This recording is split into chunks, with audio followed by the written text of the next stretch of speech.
ایک چیز جس کی خامی پائی جاتی ہے، وہ اقبال کہتے ہیں نا، مگر وہ علم کے موتی کتابیں اپنے آبا کی، جو دیکھیں ان کو یورپ میں تو دل ہوتا ہے سی پارا۔ یہ اب اس کی طرف آئیں، نیو یارک ٹائمز، چلیں، گلف وار ہوئی، اسرائیل نے بری طرح شکست دی، تمام عرب ممالک کو تباہ کر دیا۔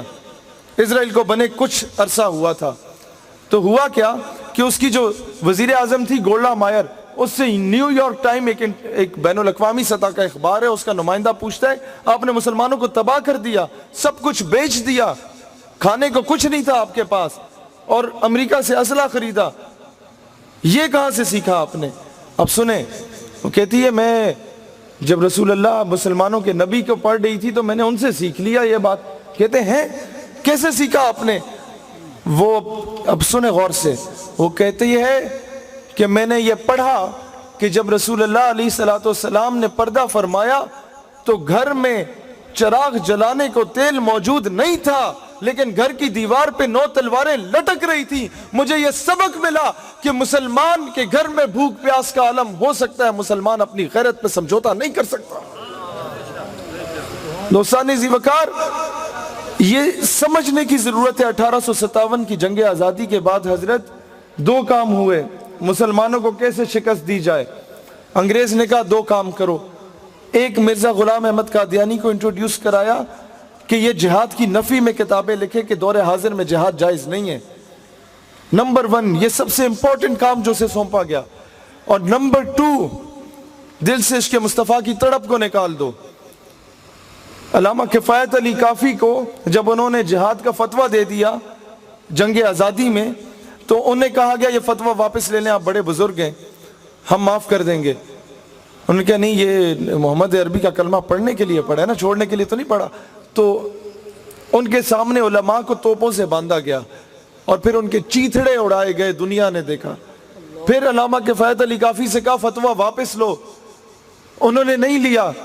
اب سنیں، وہ بزرگ تھے، ان کی قمیض اتاری گئی اور استریاں پھیری گئیں، اور وہ استریاں یہ ڈالنس والی نہیں ہے بیٹا میرے بھائیوں، وہ استریاں جو ہیں وہ اس میں کوئلہ ڈالا جاتا تھا، بہت بھاری وزنی، اپنے دادی نانی سے پوچھئے گا، یہ بزرگ جانتے ہیں۔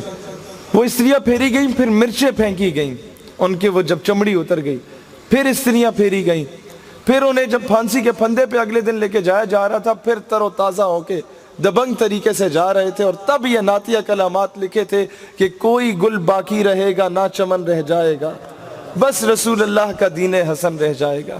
اس کا پس منظر یہ ہے۔ تو انگریز نے کہا کیسے مسلمان کو شکست دو؟ وہ ایسے شکست دو، وہ فاقہ کش کہ موت سے ڈرتا نہیں ذرا، روح محمد اس کے بدن سے نکال دو۔ اور پھر ان کے بڑے بڑے سرداروں، نوابوں، شیخوں کو عورت اور شراب کا عادی کر دو۔ وہ فاقہ کش کے موت سے ڈرتا نہیں ذرا، روح محمد اس کے بدن سے نکال دو۔ فکر عرب کو دے کے فرنگی تخیلات، اسلام کو حجاز و یمن سے نکال دو۔ آج یہی کچھ ہو رہا ہے۔ آج ہماری تلواریں ڈونلڈ ٹرمپ کے آگے رقص کرنے کے کام آ رہی ہیں۔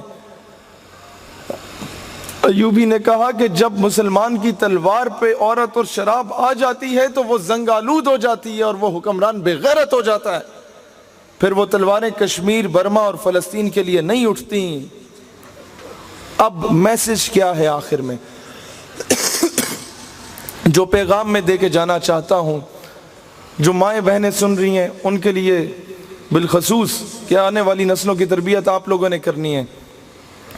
اپنے بچوں کو پڑھانا شروع کر دیں کہ بچہ تمہارے ہیروز وہ نہیں ہے جو نصاب میں زبردستی تمہیں پڑھائے جاتے ہیں، تمہارا ہیرو وہ ہے جو محمد بن قاسم 17 سال کی عمر میں ایک بہن کے خط کے پیچھے آ کے سندھ پہ چڑھائی کر چکا تھا۔ تمہارا ہیرو وہ ہے جو طارق بن زیاد کی صورت میں جب اس نے دیکھا کہ دشمن کا لشکر 10 گنا بڑا ہے اور واپسی کا رستہ صرف کشتیوں کے ذریعے جانا ہے، تو اس نے کشتیاں جلا دیں اور شہادت کو منظور کرنے کا فیصلہ کیا، پیچھے رخ کرنے کا فیصلہ نہیں کیا۔ تب جا کے جہادی اولادیں پیدا ہوں گی۔ اور تمہارا رول ماڈل وہ صلاح الدین ایوبی ہے کہ شام سے مسلمانوں کا قافلہ جا رہا تھا۔ اب دیکھیں اسلام امن کا درس دیتا ہے، میں وہ پیغام دینا چاہ رہا ہوں۔ اور پھر غیرت کا درس کب دیتا ہے؟ شام سے مسلمانوں کا قافلہ جا رہا تھا تو اسے صلیبیوں نے روک دیا، عیسائیوں نے، اور مسلمانوں کو تذلیل کا نشانہ بنا کے اس صلیبی جنرل نے کہا کہ کہاں ہے تمہارے نبی محمد، بلاؤ انہیں تمہاری مدد کے لیے آئیں۔ جب ایوبی کو یہ پیغام پہنچا تو وہ غیظ و غضب سے اٹھ گئے اور اللہ کے آگے ہاتھ اٹھا کے دعا کی، اللہ مجھے تب تک شہادت نہ دے جب تک میں 2 کام نہیں کرتا۔ نمبر 1، جب تک میں بیت المقدس فتح نہیں کرتا، اور نمبر 2، جب تک میں اس گستاخ سے بدلہ نہیں لے لیتا تب تک مجھے موت نہ دیں۔ 2 سال سکون کی نیند نہیں سو سکے۔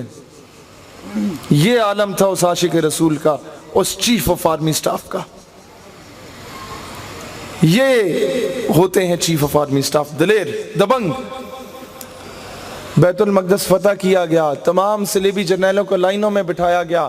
اسلام کیونکہ امن کا درس دیتا ہے، اس لیے تمام صلیبی جرنیلوں کو پانی پلا کے اپنی امان میں لے لیا گیا۔ لیکن ساتھ ہی ساتھ اسلام غیرت کا درس بھی دیتا ہے کہ جب اس صلیبی جرنیل کو دیکھا جس نے گستاخی کی تھی تو ایوبی پھر اٹھ گئے غصے سے اور کہا تو وہ تم تھے جس نے کہا بلاؤ اپنے نبی محمد کو، لو دیکھو رسول اللہ نے اپنے غلام کو بھیج دیا۔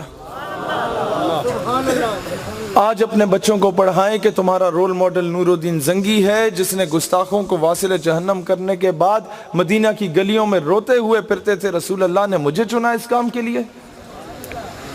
اسی لیے آج اگر چاہتے ہیں کہ دنیا میں عزت سے جئیں، دنیا آپ کو بھکاری نہ سمجھے، دنیا آپ کو کمتر نہ سمجھے، دنیا آپ کو اپنا غلام نہ سمجھے، تو اس کا ایک ہی حل ہے، اپنے بچوں کو اپنے اسلاف کے بارے میں پڑھائیں۔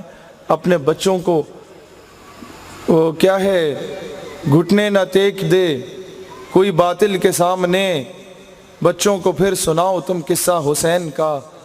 آج بچوں کو حضرت سیدہ سکینہ کے بارے میں بتائیں رضی اللہ تعالی عنہا، ان کی دلیری کے بارے میں۔ آج بچوں کو بتائیں، اپنی بیٹیوں کو، کہ تمہاری رول ماڈل حضرت رابعہ بصری ہیں، حضرت ام عمارہ ہیں، حضرت فاطمہ بنت عبداللہ ہیں۔ اور ایک بات